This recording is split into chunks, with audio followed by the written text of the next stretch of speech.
Hello! It's me, Nightreign, and I've just beaten the Elden Ring Nightreign, or at least I hope I did, because who knows how long it will take to edit this video. And what I think is that it's really weird. It just might be the strangest mix of games I have ever played in my life. The classic Souls combat with iframe dodges but with added mobility, where you need to run away from the zone taken straight out of Fortnite while gathering as much loot in roguelike fashion, with permadeath but at the same time not permadeath. And all of this was absolutely new to me, since I didn't want to spoil myself and I didn't watch a single previous gameplay nor a trailer, because I wanted to experience it firsthand. And experience it I did, maybe even too much to be honest. As of today I have beaten all of the bosses, including all those reoccurring from the previous games, played both in a party of friends, as well as suffered a mental bombardment on my solo runs. And I've put a lot of hours into the game, probably slightly more than I wished, since the game came out at the same time as my exam session. So there is high likelihood that I could potentially blame Miyazaki for not getting my bachelor's degree. Well, actually junior, but it doesn't sound as fun. But I don't plan on stopping, and I'm probably going to 100% it, and do some weird dark challenges that will lead me to consider a point of view of a certain 90s rock band vocalist, which I'll probably be either streaming or recording, so I can subscribe I guess. So, what do I think? Was it worth all the hype? Well, isn't? What I could say is that I enjoyed it, but considering the fact that Overwatch 2 still has 20,000 concurrent players on Steam, we truly live in a society. So what I can do is try to present you my point of view, and every creative decision that I loved, and all of those which made me want to try to iframe roll fall damage from the closest available building, and then you can make up your own mind. Do the things that bother me personally possess any significance for you, or you just don't give a shit? And yeah, well, the first part of the video is going to be me complaining about every single smallest detail. So before you type a 3000 words novel about how much of a casual I am, just listen to what I have to say. Pretty please.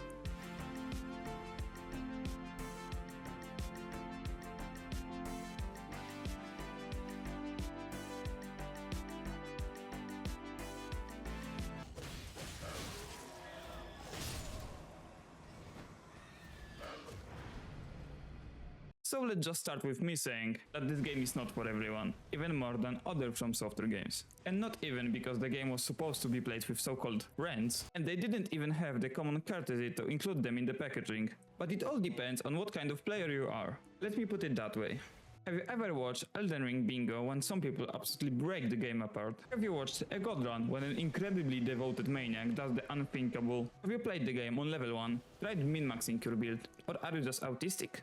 Because I am, and that's precisely why I loved it. But it might not be the case for everyone. Let me ask you this. Do you know why, even though Elden Ring is twice as big as any other From Software game, many people still regard Dark Souls 1 as the best game, simply because of the details? In the first game we couldn't travel with the bonfires from the very beginning, so the map had to be constructed in a very deliberate way. You go to Firelink Shrine, you progress the city, you find an elevator, you can go back with a shortcut. Go to the dungeon, take the stairs and reach New Londo, you have a key, you can go to Blighttown, you don't, go through the city. Everything was connected. But then you say, actually, how could you connect the location if it's a roguelike? And dear viewer, you're 100% right. The bigger issue is that it represents the way those games are built. And yeah, the locations in Nightreign are way more boring due to them being randomly shuffled along the entire map. So it was essentially impossible to connect them in any coherent way. But what I'm talking about is that just like the structure of the locations was thought out, the enemy locations were too. Sure, you had to sometimes fight a large group of enemies, but it seemed fair. Well, for the most part. Those games were structured for one player, and playing multi was just a fun alternative, which never meant to be balanced. And the amount of enemies was optimized to deal with a singular player. So it means that when you are trying to balance the game with two another idiots added into the mix, it all gets put to the test. And they balanced it just by placing a shit ton of mobs. There is a certain location with trolls who constantly throw a bunch of pots on your face, and dear god, every single one of them has got to be an NBA veteran. So you are fighting an enemy and boom, you get hit by some random projectile which you couldn't see and just get one-shotted. The soul of a Souls game is the player's skill, but here the most important part is getting the most OP gear to spam the enemy before they can do anything. It felt that when you enter the boss fight, it goes like this. Either the boss does something ridiculous and make your balls explode, or you enter the arena and make the enemy spontaneously combust. And yes, the game can be completed on solo level 1, probably, but it's not the point. The game shouldn't be made for someone who already drowned hundreds of hours into the other Souls games. And I say this from the perspective of a diehard fan. I feel like sometimes it doesn't even give you the chance for a counterplay. You're on a boss fight fighting a single wolf, then immediately all the others just randomly change the target and boom, instant death because you couldn't even react. How would I solve this problem? Honestly, I have no idea, because the issue is that the entire Soulsborne fighting system wasn't made for multiple enemies. Oh yeah, and that reminds me, let's play a little game. Let's imagine you make a multiplayer battle royale inspired game. Which one of these options is the most crucial for you? A. A voice chat to communicate with your team. B. A timer which informs you when the next zone closes. C. A duo mode. Or D. A weird tracker which saves your location and then paints the route you've walked the entire game to then make a very readable map at the end of the session. Yes, you've guessed it, the answer is literally everything except D.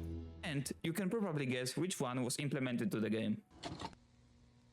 Update, since I recorded this video, the developers have just said that they are going to implement duo mode in the DLC, but it's funny nonetheless that we need a DLC for the fucking duo mode, so yeah, that's that. The technicalities in this game are something which is not talked about, but I think it should.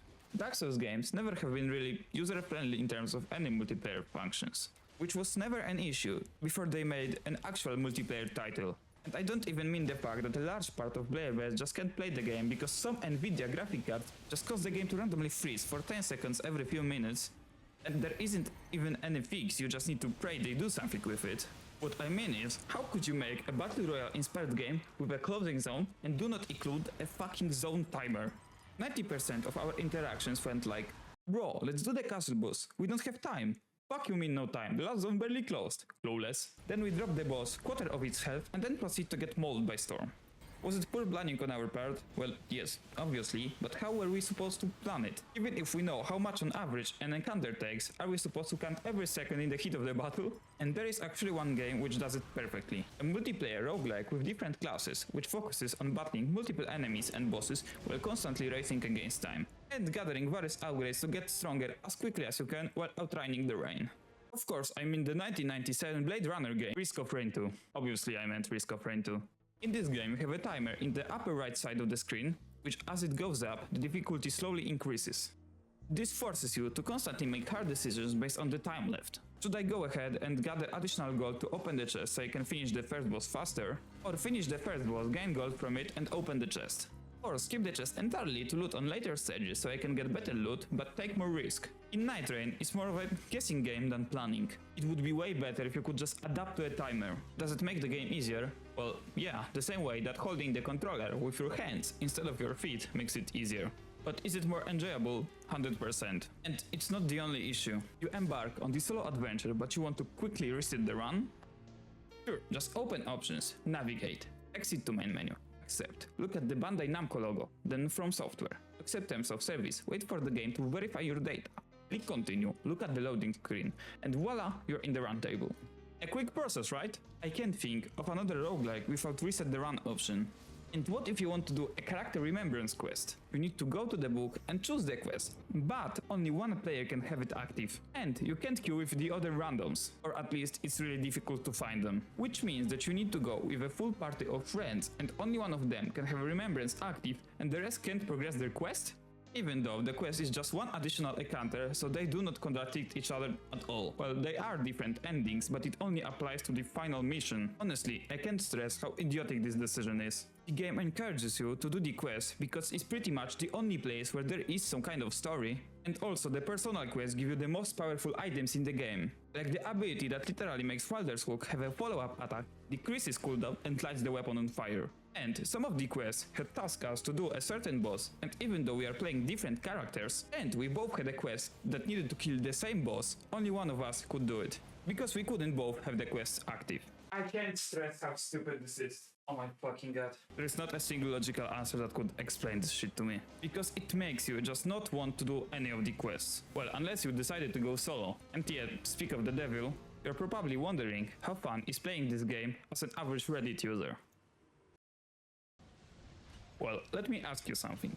Are you a masochist and your favorite boss from the base game is Godskin Duo? If the answer to that is yes, then you should probably visit a psychiatrist. But nevertheless, as I have mentioned before, the game isn't optimized for a single player experience. For the solo playthrough, they increased the amount of runes gained, lowered the enemy HP, and added more possible revives to acquire. And unless there is something I've missed, I'm pretty sure that's everything they changed. Which means what they didn't change is the amount of enemies that spawn, which means that the majority of the fights are still going to be multiple bosses at the same time, which for a lot of people, including me, was the worst gimmick in Souls-like games. Due to the game being created in this particular way, the amount of enemies in every location is obviously higher than in any other game. It is obviously doable, but you will sometimes get hit from a weird angle and you would just need to get used to that. But if you're a masochist, just like me, and you like to challenge yourself, it might actually be a good thing. But I have way too much free time, and when I'm not playing in the party, I don't mind mastering the game for myself. And there is always an option to play with randoms, but I'm quite afraid that in a couple of months it would be really difficult to find other players, since probably most people would be playing the game only with party of friends.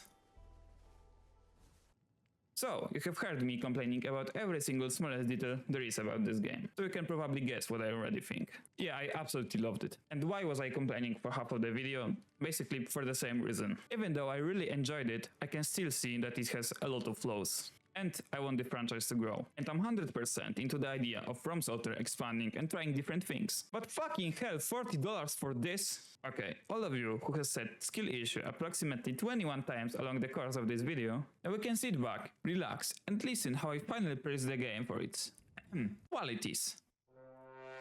The one thing that I personally think is the best selling point is Nightrein's combat. The release of the Sekiro in 2019 gave us a taste how a faster paced combat would look in a game still structured in the classic From Software fashion.